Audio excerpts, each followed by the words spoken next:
I was trying to think of words that really described him. Brilliant. Unconventional. Swashbuckling. An incredible opportunist. Iconic. Larger than life. Driven. People thought he was crazy. Visionary. An originator. Winner. He saw tomorrow. Behind me you can see our new cable news network headquarters.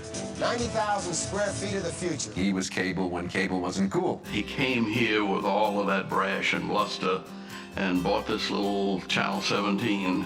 It was wrestling, creature features late at night, and then he brought the Braves. Come see the big league team of Little League Spirit, and hey, we're in Atlanta.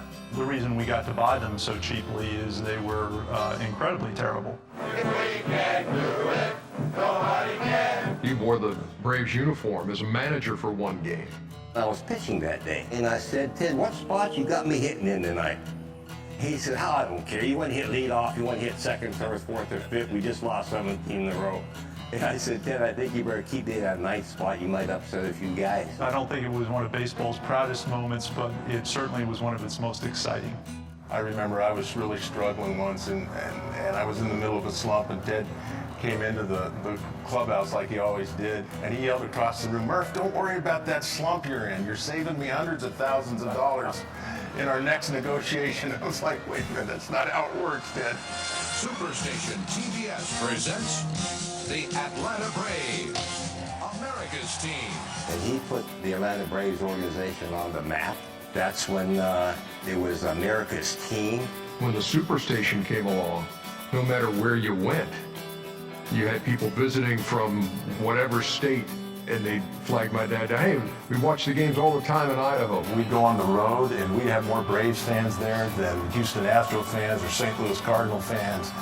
It was a thrill. And that's all because Ted had this crazy idea, which is something that was always said. You know, Ted had this crazy idea but it always happened, and it always flourished. Ted was unique in one of the first year-long documentaries called The Long Way to October in 1982. Ted decided to have cameras in our dugout, in our locker room, on the plane that whole year. That was one of the first season-long documentaries that I remember ever being produced.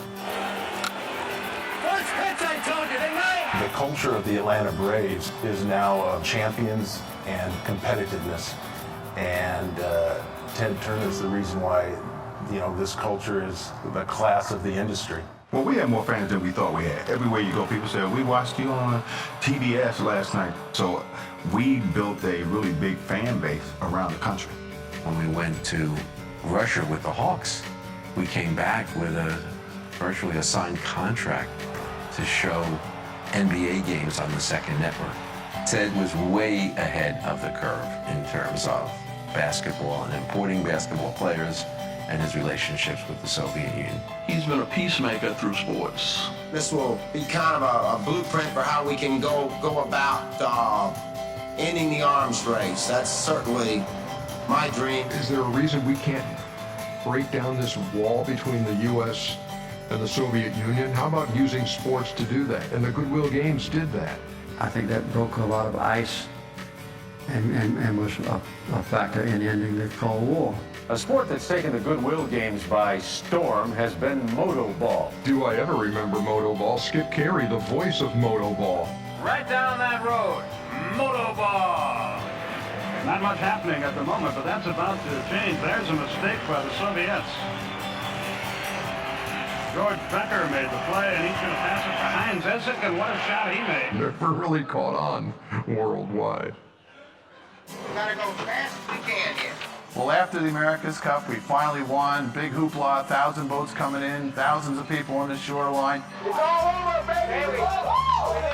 And Ted turns to me in the middle of this melee and says, hey, Jobson, wasn't that fun? Then he said, this will change our lives because we have proven to people that if we can do this, we can do many other things. 3 years later, he founded CNN. We sign on June 1, and barring satellite problems in the future, we won't be signing off until the world ends. We'll be on, we will cover it live. I think it's fair to say that Ted Turner literally changed the world when he came up with his concept of a 24/7 cable news channel.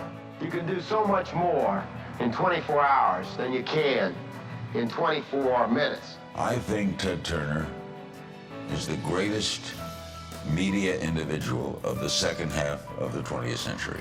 Ted is very much an inspiration for all of us in sports, that we really can do more than we have done. He told me that he was planning to give $1 billion to the United Nations. So everybody that's rich in the world, expect a call or a letter from me, because I'm coming after you to get money for the UN. He put his money where his mouth is, and he's always had a big mouth.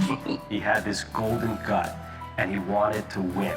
And how do you not want to follow that? He was more than a visionary. He was a visionary with a scalpel and a hammer. He'll speak the truth, and the truth will make you mad. It might also set you free, though, in the process.